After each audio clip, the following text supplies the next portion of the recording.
Aking kaibigan, hindi nangawin, paalaala ang inihati, ang Diyos ay nasa iyo, patnubay mo tunay, alalahanin, mahal ka sa'kin, sa bawat araw, laging dalangin, na pagpalain ka ng Diyos sa tuwing, dahil sa mahal ka niya, at kung ika'y hindi ka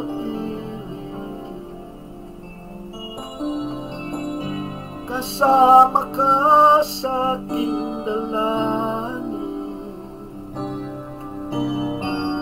kahit ako'y di na naalala pa, wag lang si Kristo ang limutin mo.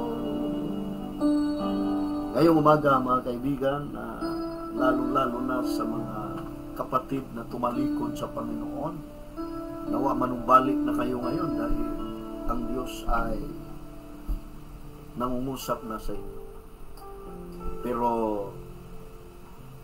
tiyakin ko sa inyo, kasama pa rin kayo sa aking mga dalangin.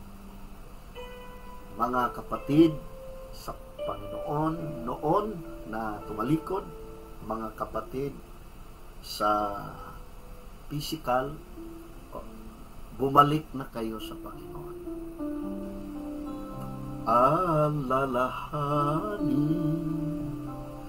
mahal ka sa'kin, sa bawat araw, laging dalangin, na pagpalain ka ng Diyos sa tuwing, dahil sa mahal ka niya, at kung ika'y hindi ka pili,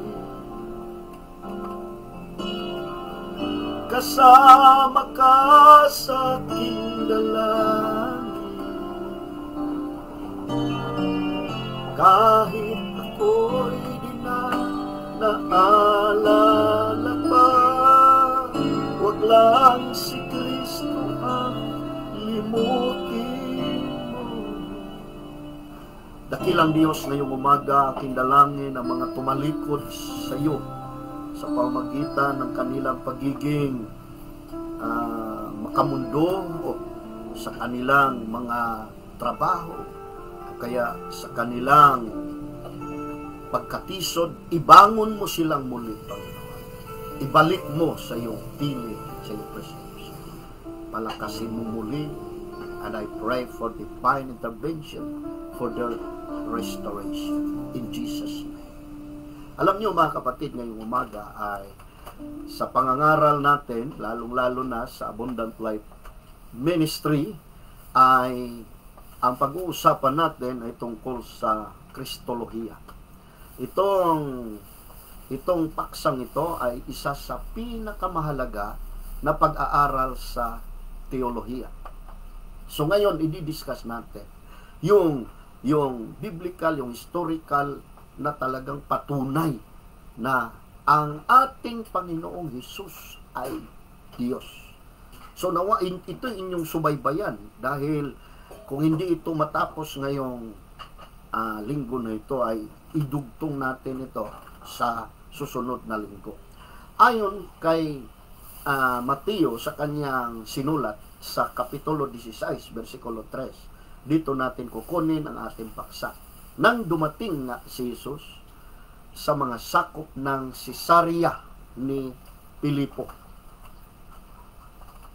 ay itinanong niya sa kanyang mga alagad na sinasabi, ano baga ang sabi ng mga tao kung sino ang anak ng tao? And verse number 14 At sumagot sila. Ang sabi po ng ilan, kayo si Juan na tagapagbautismo. Sabi po naman ng iba, kayo si Elias. At may nagsasabi pong, kayo si Jeremias o isa sa mga propeta. Sa versikulo 15, tinanong ulit sila ni Jesus, ngunit para sa inyo, sino ako? In verse 16, sumagot si Simon Pedro, kayo po ang Kristo, ang anak ng Diyos na buhay. In verse 17, sinabi sa kanya ni Jesus, pinagpala ka, Simon na anak ni Jonas, sapagkat ang katotohanan ito ay hindi inihayag sa iyo ng sino mang tao, kundi ng aking Ama na nasa langit. Salamat sa Diyos sa pagkabasa ng mga salita. Tayo po'y mananalangin ngayon at hingin natin ang patnubay ng Panginoon sa pangangaral na ito. Dakilang Diyos ngayong umaga, tulungan mo ako nating isasalaysay ang mga issues and arguments about the Godhead, and especially your words to be released powerfully through the name of Jesus Christ. Help me, Lord, today. In the name of the Lord Jesus Christ. Amen. Merong paniniwala na kung tawagin sa Ingles ay monotheism. Pag sinabing monotheism, ito ay nangangahulugang one God. Meron ding paniniwala na kung tawagin ay polytheism. Ito yung mga taong naniniwala sa maraming Diyos. At meron ding pantheism. Ang pantheism ay naniniwala ito na walang distinction sa Diyos at saka sa ating mundo. Meron namang deism. Ang deism ay naniniwala na pagkatapos ng Diyos lumikha ng mundo, kanya na itong pinabayaan. Meron ding atheism or atheismo. Sila yung walang Diyos. Meron namang agnosticism. Ito yung mga taong nagsasabi na imposible na ating malaman na merong Diyos. Sila yung mga grupo na yan. Now, bakit ka naniniwala kung ano yung iyong pinaniwalaan ngayon? Why do you believe what you believe? Ano ba ang naunang dumating sa iyo? Bakit ka naniniwala na Diyos si Kristo? Fact, faith, or feeling? Ano ba ang unang dumating sa atin? Feeling, fact, or faith? Bakit ka naniniwala ang Diyos si Kristo? Meron bang inilatag sa iyo na fact? Then you can have faith. Then you're feeling. O kaya, feeling, fact, or faith? Or, fact, faith, feeling, din fact. Nasa sa inyo po yung motivasyon kung paano kayo minomotivate ng inyong tagapagturo. Gusto ko lang maintindihan ninyo, either science or faith, either intellect or emotion, either head or heart, either intellectual or spiritual, either reason or religion. Itong dalawang ito, dapat hindi mo pinagbuklod. Dapat magkasama. Dahil kung ibuklurin mo ito, ihiwalay mo ang isa nito, magkakaroon tayo ng agam-agam. So meaning, ang siyensya at ang ating pag-aaral sa teolohiya, hindi mo pwedeng sabihin na puro teolohiya ka lamang. Ayaw mo ng siyensya. Hindi mo rin pwedeng sabihin na siyensya ka lamang. Ayaw mo ng teolohiya. Kasi kailangan natin na maintindihan. Meron namang nagsasabi, katulad sa Platonist, ang mga sumusunod kay Plato, they are idealist. So meaning, they're focusing on the world of forms. Ibig sabihin, doon yan, kumbaga sa atin, sa Christian, terminology, doon siya sa salitang faith. But when we say Aristotelian o Aristotle, realism yan. So, para bagang doon rin siya nakahanay sa tawagin nating madaling maintindihang salita, reason. So, ang nangyayari, pinag-aaway-away itong reason at saka faith. So, ano ba talaga ang kailangan sa Kristiyano? Puro lang ba faith? Puro feeling? Wala ng fact. Or puro fact? Wala ng feeling? Wala na rin faith? Kung si Jose Rizal ang ating tatanungin, meron siyang binanggit, no? Dahil ito ay sulat ni Leon Guerrero sa The First Filipino, Jose Rizal to Teodora Alonso, 1885. According to this writing, I do not believe that God would punish me if I were to try to approach Him using reason and understanding. Why? Because His own most precious gift, I believe that to do Him homage.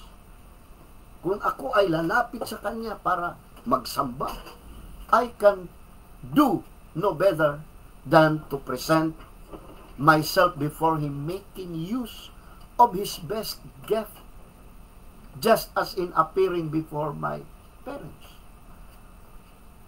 I should wear the best clothes they have given me.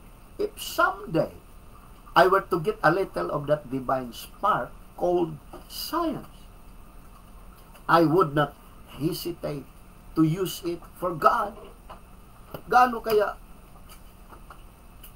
kaganda, lalapit ka sa Diyos, tumingala ka sa langit, sabihin mo sa Kanya, salamat Panginoon.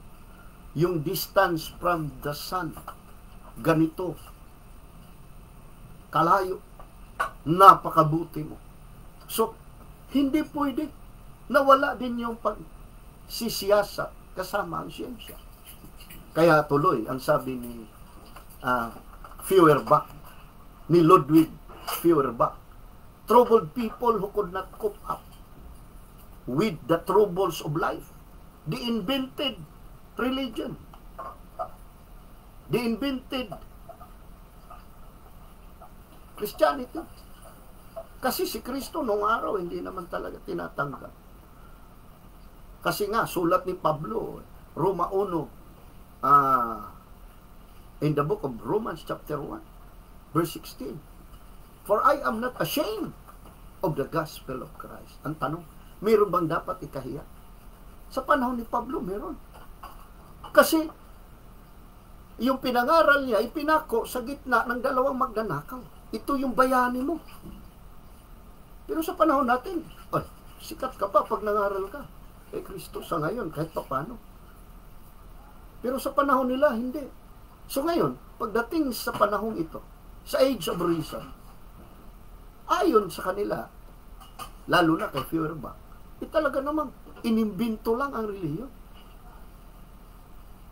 Ngayon, si Karl Marx naman, ang kanyang binanggit, religion was developed by the few as a means to control the masses.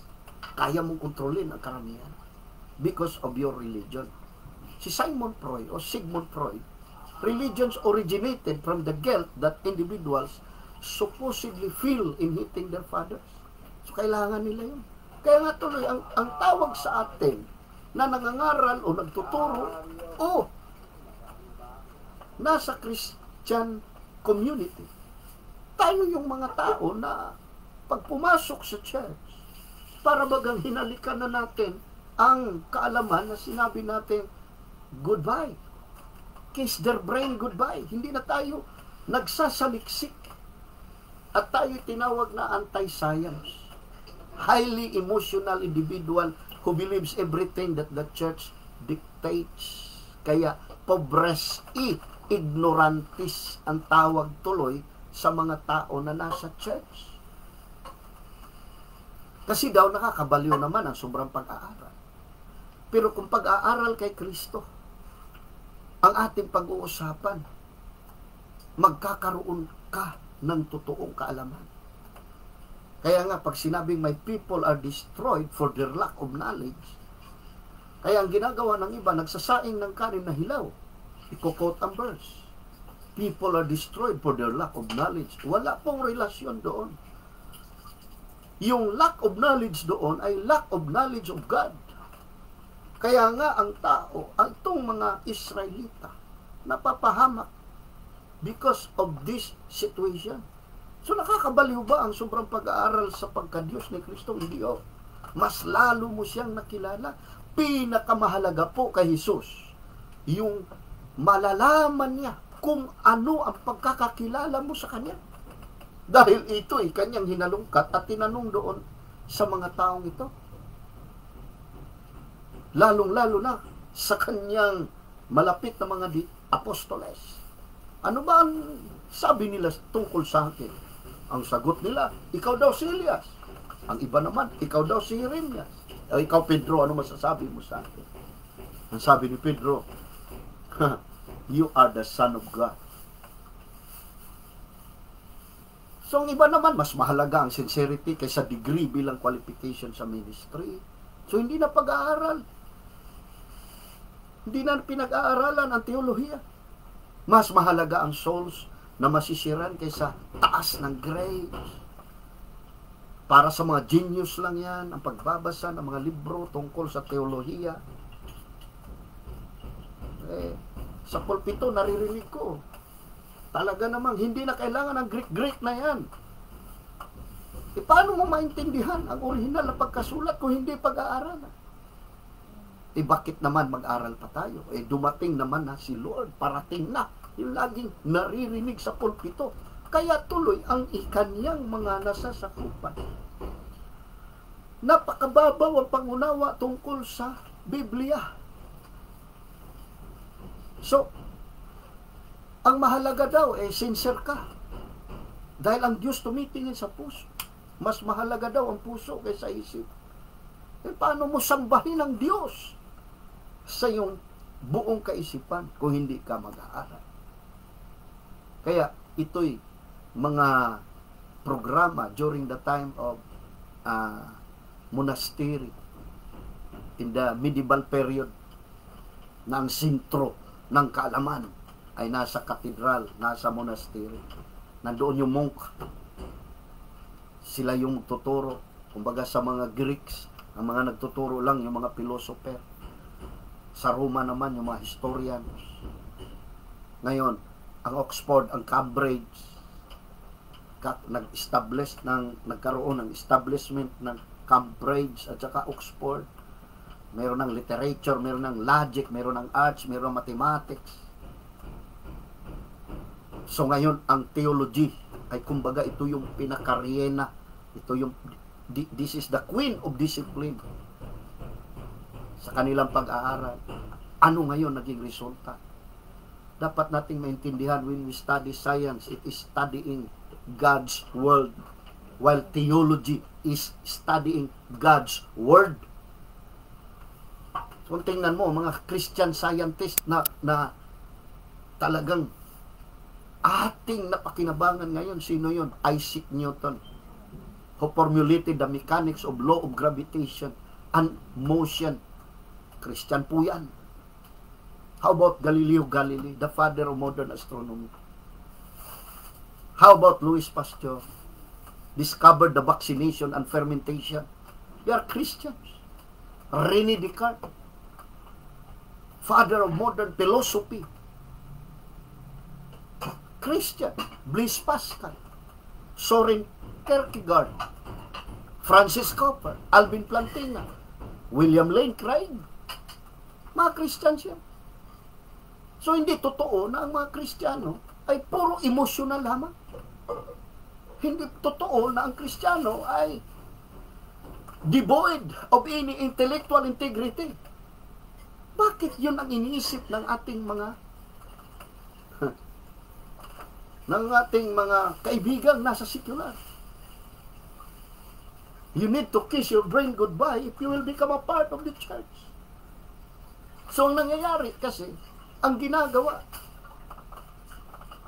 ang mga samahan, gumagawa ng kanilang Bible school, inilalayo ang mga bata doon sa universidad. Sino ngayon namamayagpag sa universidad? Yung mga nagrally-rally.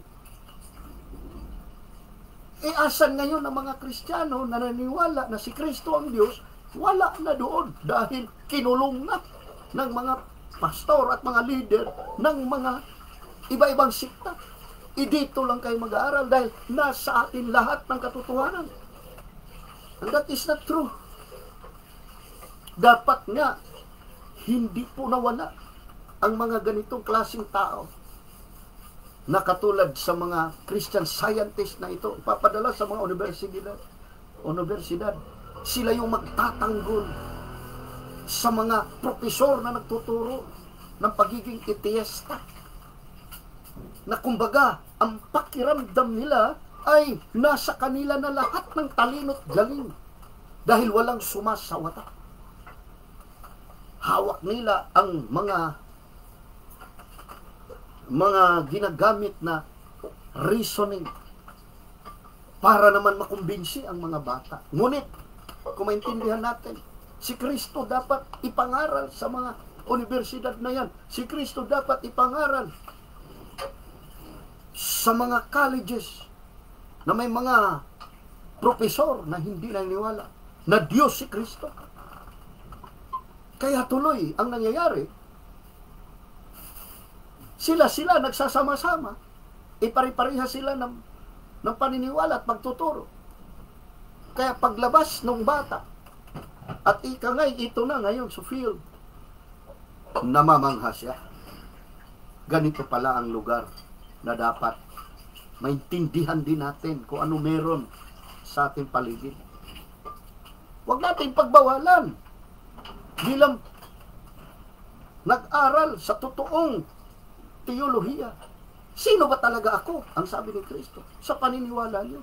Tapos sasabihin nila, nagpo-post pa. Nag-post nga lang ako, sabi ko, hindi totoong, walang aral si Pedro at saka ang mga apostoles. Ang tagapagturo, Diyos na mismo, si Kristo. 3.5 years tinuruan. Pagpalagay mo lang 10 oras ng tuturuan sa panahon natin ngayon. Tapos si Pedro ng 2 bachelor, 2 masteral, 2 doctor of philosophy. Higit sa lahat, may practicum pa. Tapos sasabihin nila dahil sinabi na ng Sanhedrin, walang mga pinag-aralan. Hindi nakapag-aral doon sa Sanhedrin. Ngunit ang kanilang profesor, yun mismo ang Diyos. Tapos sabihin nyo si Pedro walang pinag-aralan. No! Hindi totoo yun. Si Kristo mismo ang profesor nila. Tayo nga pag nananalangin, pagbasa sa salita ng Diyos, saglit lang, nag-impress ang Holy Spirit sa isang salita. Parang nabuksan kaagad ang kalangitan ng kaalaman na intindihan natin. Isaglit lang yun. Lalo-lalo na 3 taon at kalahati mong kasama. Tapos sasabihin nyo hindi nag-aaral. And that is not true. Ngayon, paano nyo nalalaman na si Kristo ay Diyos? Instinct. It seems true to me. Kaya, ito, totoo to. Naunawaan ko si Kristo ang Diyos. Naramdaman mo? I like the feeling I get. Oh, it feels right. I believe Jesus is Lord. O kaya, dahil ang mga magulang mo'y Christian, kaya ikaw rin ay naging Christian. O kaya nandyan ka sa isang simbahan na kilalang kilala. At marami ng mga branches, malaking simbahan. Kaya anuman sasabihin noong mga nakatayo, okay lang sa'yo. Kasi popular kami. O kaya, nasabi mong si Kristo ay Diyos kasi nagkaroon ng kulay ang buhay ko. But deep in your mind. Dito sa kaisipan, wala talagang laman kung ano ang totoong Kristolohiya. Alam niyo, dalawang uri ang Kristolohiya. May mataas na Kristolohiya. Ang mataas na Kristolohiya, ang tawag dito, paniniwala na Diyos si Jesus. At mayroon kang panindigan na siya ay Diyos. Ang mababang Kristolohiya naman, ito yung paniniwala na si Kristo ay tao lamang. Dalawang klase ang Kristolohiya. Ngayon, saan ka dyan? So, ang mataas na Kristolohiya, yan ay imbensyon lamang sa simbahan, sa Council of Nicaea. Noong ika-4 na siglo sa ilalim ni Constantine, kung saan kinampihan ang posisyon ni Athanasius kontra kay Arius. So, ang mataas na Kristolohiya ay doktrinang dumaan sa ebolusyong nagsimula sa titulong si Jesus bilang Son of Man, nagiging Son of God. No? Yun ang kanilang pinag-uusapan. Kaya nga, si Jesus ay isang mabuting tao. Ayon sa iba, ito'y katulad ni Moses, katulad ni Buddha, katulad ni Confucius, katulad ni Muhammad. O kaya, siya isang propeta. Pero pag sinabi mong siya isang Diyos, sa kanya hindi totoo. Hindi totoo. Kaya nga, ayon kay C.S. Lewis sa kanyang Mere Christianity, sinubukan ko ritong pigilan ang sino man na nagsasabi ng tunay na kahangalan na madalas ay winiwika ng mga tao ukol sa kanya. So, handa kong tanggapin si Jesus bilang isang dakilang moral na guro. Ngunit, hindi ko tinatanggap ang pahayag niyang siya ay Diyos. Iyan ay isang bagay na hindi dapat sabihin. Hindi dapat sabihin. So, ang isang tao lamang at nagwika ng mga bagay na sinabi ni Jesus ay hindi maaaring maging isang dakilang moral na guro. Maaari isang ituring na baliw. Yan sabi ni C.S. Lewis. Sa libil ng taong nagsasabing siya ay malasadong itlog o di kaya'y demonyo ng impyerno, dapat ka mamili. Maaring siya ang anak ng Diyos o di kaya'y isang baliw o mas masahol pa. Kaya pwede mo siyang ituring na hangal, pwede mo siyang duraan at patayin bilang demonyo o lumuhod sa kanya. Paanan na tawagin mo siyang Panginoon at Diyos. Ngunit, tigilan natin ang pagtangkilik sa kalukuhan na siya ay isang dakilang taong guro. Hindi niya yan isasama sa pagpipilian. Kaya nga, sa pag-aaral ng Kristolohiya, meron tinatawag na trilima. 3 L po yan: liar, lunatic, Lord. So pag sinabi mong liar, sinabi niyang siya ang Diyos, ngunit alam niyang hindi totoo ito. So sinungaling siya. Pag lunatic, sinabi niyang siya ay Diyos at pinaniniwalaan niya ito kahit hindi ito totoo. Lunatic. Pag Lord, si Jesus, sinabi niyang siya ay Diyos at alam niyang totoo ito.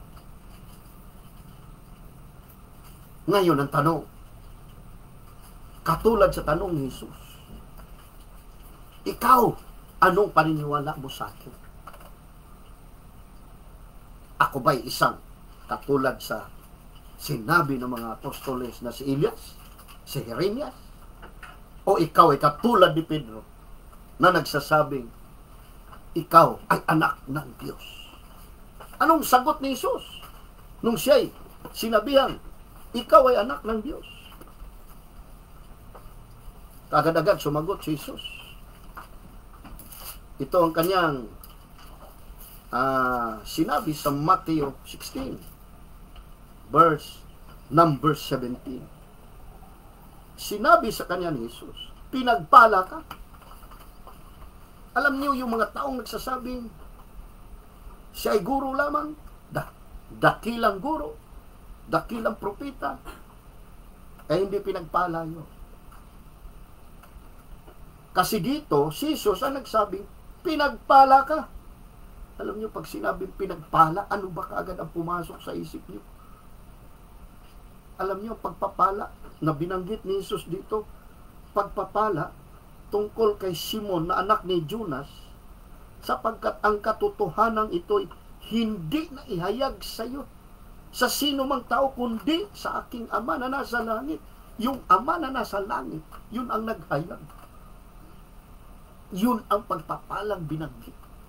So yung mga taong hindi naniniwala na Diyos si Jesus, hindi binuksan ng Ama ang pagpapala sa kanila. Nakasarado. Nakasarado ang Ama. Doon, sinaraduhan ang langit para sa iyo. Kaya kung ako sa'yo, ang gagawin mo, huwag natin ipagmayabang kung ano ang mga credential na meron tayo, kung ano ang mga titulo na meron tayo, kung ilan yung diploma mo sa masteral, ilan yung diploma mo sa Doctor of Philosophy. Huwag mo ipagmayabang yan. Maawa at mahabag ka sa sarili mo na hindi ka pinagpala ng Diyos. Ikaw ang pinakakawawang tao. Kaya nga, ang sabi ni, ang sinulat ni Anselm of Canterbury sa kanyang Promulogation, binigyan niya emphasis yung Psalms 14 verse 1. The fool hath said in his heart, there is no God. Ang tawag sa iyo ni Anselm at saka ng Salmo, isa kang mangmang. Ang dami kong accomplishment, pastor, sa buhay. Ang dami kong natapos. Pero, ang sabi ni Anselm of Canterbury, isa kang mangmang. Kasi ang nakakaunawa, nakakaintindi kung sino si Kristo, yun lamang ang pinagpala ng Ama. Ngayon, paano ako pagpalain ng Ama? Simplihan na lang natin. Gamitan natin ng typology. Itong verse na ito. Pagbigyan niyo ako, gamitan ko ng typology ito. Yung salitang son of Jonah. Yung salitang Jonah, ang kahulugan ay dove. Alam niyo yung dove, alam niyo yung kalapati. No? Bigyan niyo natin ng typology ito. Nagsimbolo yan sa humility. Kaya huwag kang mayabang kung ano meron tayo. Totoo, hindi natin pwedeng pag-awayin ang faith at reason. Dapat nasa atin yan. Pero kung ang galing mo ay nasa reasoning, wala kang faith, mahabag ka sa sarili mo.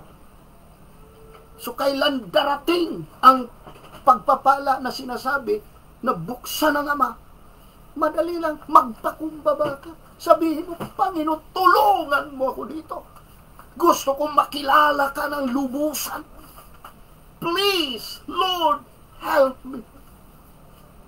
I surrender everything. Alam niyo yung salitang surrender? Ibig sabihin may gera. May labanan. Kaya hanggat hindi ka sumuko, nakikipagbaka ka, nakikipaglaban ka sa Diyos. At huwag mong sabihin ng Diyos ang susuko sa iyo. Ikaw ang susuko. Sabihin mo sa Panginoon, kaibigan, Panginoon, tulungan mo ako. Panginoon, buksan mo ang pagpapala para sa akin.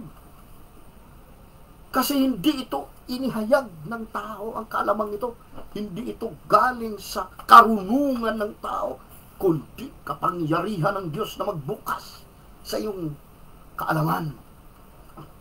So dapat yung salitang pagpapakumbaba nasa iyo. Kilalanin mong may Diyos na lumikha sa iyo.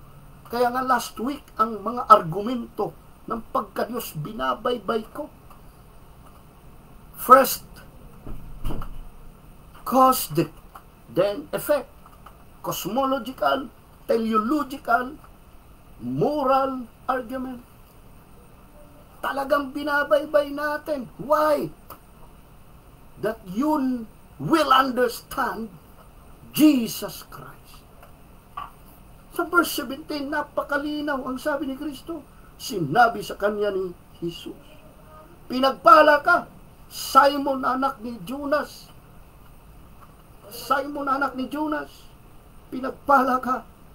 Bakit? Sapagkat ang katotohanan ito'y hindi inihayag sa iyo ng sino mang tao, kundi sa aking Ama na nasa langit. Ano man tingin mo sa mga tao sumasamba sa Panginoon? Tingin mo ba sa kanila yung mga mangmang? Hindi ho. Ikaw ang mangmang, hindi sila. Dahil sila'y binuksan ng Diyos ang langit para sa kanila. Kaya, dito sa verse number 16, sumagot si Simon Pedro, kayo po ang Kristo, ang anak ng Diyos na buhay. Kaya nga napakahalaga maintindihan natin yung titulong anak ng Diyos. Ano itong titulong ito? Sino ba ito si Kristo? No? Kaya nga doon sa mga mababang kristolohiya na paniniwala, ito gusto kong talakayin. Mababang kristolohiya, ang tingin nila si Kristo'y tao lang.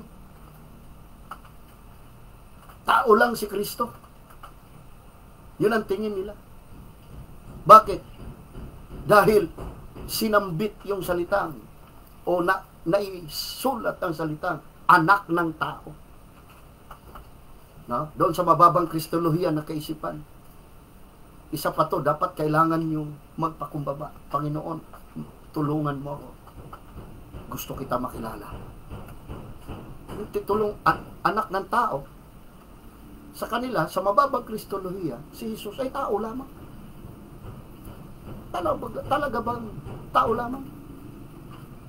Kaya nga, yung sinasabi ng ilang kritiko na ito, na tawagin nilang si Kristo bilang anak ng tao. Sa kanila naman, ito'y tao lamang.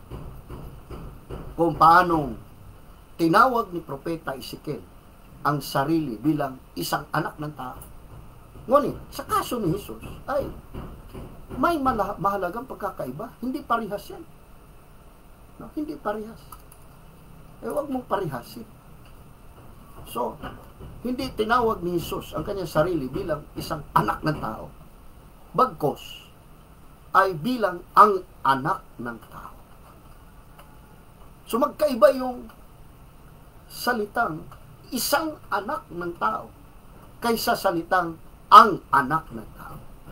The Son of Man. So, ang paggamit ni Jesus ng kataga na may definitibong artikulong ang, or there is a definite article the, ay makikita sa buong mabuting balita. So, ngayon, ito ang idinidikta niya ang pansin sa makalangit na individual na inihula. So, saan ito mabasa pag sinabing inihula? Dito yan, masumpungan. Unang-una sa Daniel chapter 7 verse 9. Sa Daniel chapter 7 verse 9. Excuse me. Habang ako'y nakatingin, may mga totoong at may mga tronong inilagay. At ang matanda sa mga araw ay umupo. Ang kasuutan ay kasimputi ng nyebe. At ang kanyang trono ay naglalagablab sa apo. At ang mga gulong nito ay nagniningas sa apo.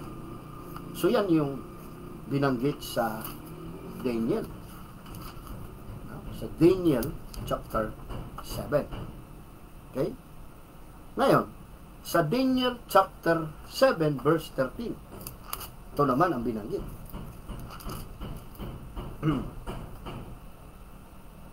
Patuloy ang aking pangitain. Nakita ko sa alapaap, sa langit, ang parang isang tao.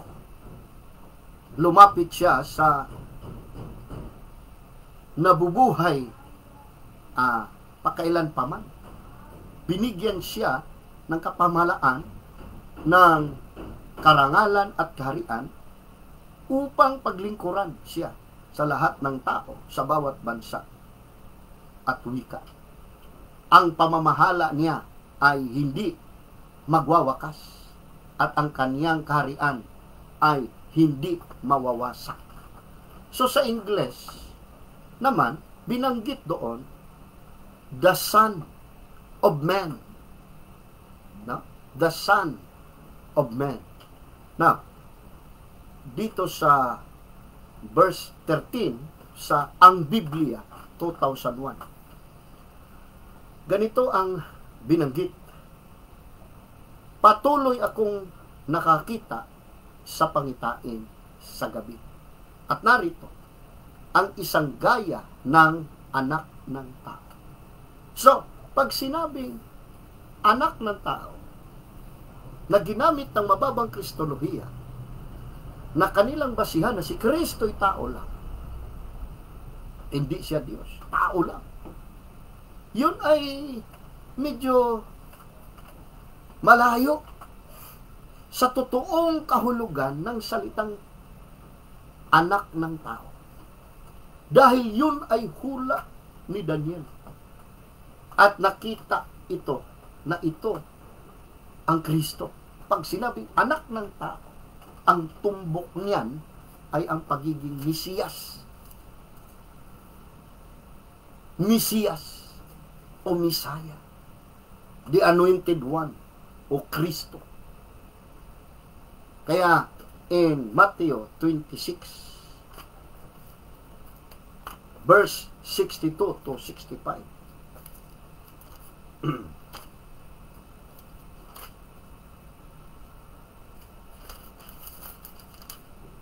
ganito ang binanggit sa Bible. Tumayo ang pinakapunong pari at sinabi kay Jesus, wala ka bang isasagot sa paratang na ito laban sa iyo? Ngunit hindi umimik si Jesus. Kaya sinabi sa kanya ng pinakapunong pari, iniuutos ko sa iyo sa ngalan ng Diyos na buhay, sabihin mo sa amin kung ikaw nga ang Kristo, ang anak ng Diyos. Sumagot si Jesus, kayo na ang nagsasabi. At sinasabi ko sa inyo, di na magtatagal at makikita ninyo ang anak ng tao. So ngayon, ang nag-confirm na siya yung anak ng tao na nakita ni Daniel ay si Kristo mismo. Si Kristo mismo. So ito na. Kaya ngayon narinig ito ng nasa Sanhedrin. Ganito ang kanilang reaksyon. Pagkarinig nito sa versikulo 65, verse 65, pinunit ng pinakapunong pari ang kanyang damit at sinabi, nilapas tangan niya ang Diyos. Hindi na natin kailangan ang mga saksi. Narinig ninyo ngayon ang kanyang paglapas tanganin o paglapas tangan. Verse 66, ano ang pasya ninyo? Sumagot sila, dapat siyang mamatay. Ang nangyari sa versikulo 67, dinuraan nila si Jesus sa mukha. Pinagsusuntok, pinagsasampal naman siya ng iba. Verse 68, at kinutya, hoy Kristo, bulaan mo nga kung sino, hulaan mo nga kung sino ang sumampal sa iyo. Narinig nila yung salitang ang anak ng katuparan sa hula ni Daniel. So sa mababang kristolohiya, ay hindi po totoo na tao lamang si Kristo. Anak ng tao, pero hindi tao lamang. Kaya, sa pahayag 1:12 hanggang 14, dito rin binanggit yung salitang anak ng tao na may suot na damit hanggang sa paa at may gintong bigkis sa kanyang dibdib. Talagang inilarawan kung ano itong anak ng tao. So, gusto ko lang na ating maintindihan na talagang ang salitang anak ng tao, ang titulong ito, ay hindi totoo yung binanggit ng mga nasa mababang Kristolohiya. Tao lamang. So, ano sa'yo si Kristo? Sabi ni Pedro, ikaw ang anak ng Diyos. Kaya purihin ang Panginoon. Napakabuti ng Diyos. Tayo ngayon, narito binuksan ang ating kaisipan ng Ama kung sino itong anak ng tao. At tayo'y naibilang sa mataas na Kristolohiya. Purihin ang Panginoon. Dapat nagkaroon tayo ng confidence. Dahil tayo'y Kanya. Tayo'y ibinukod niya. Siya ngayon nagiging kanlungan natin. He became our shelter, our refuge sa ganitong pagkakataon. But thank God. Thank God. Siya ngayon ang pumili sa atin. Diyos na makapangyarihan. Walang iba ang nagbukas kaisipan natin. Binuksan ito ng Ama para tayo makaintindi yung salitang Kristolohiya. Purihin ang Panginoon.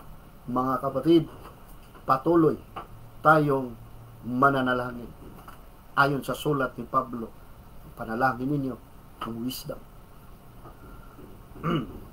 At magkaroon tayo ng sigasig sa pag-aaral sa pagka-Diyos ni Jesus. So ngayong umaga, tayo manalangin sa pagtapos, dakilang Diyos. Pagpalain mo ang iyong mga anak. Nasa tahanan man, dapat magkaroon sila ng confidence dahil ikaw ay Diyos. At ikaw ang siyang gagawa ng mga milagro sa buhay namin. Ang mahalaga, kilala ka namin, Panginoon. Hindi lamang sa theory, pati sa karanasan.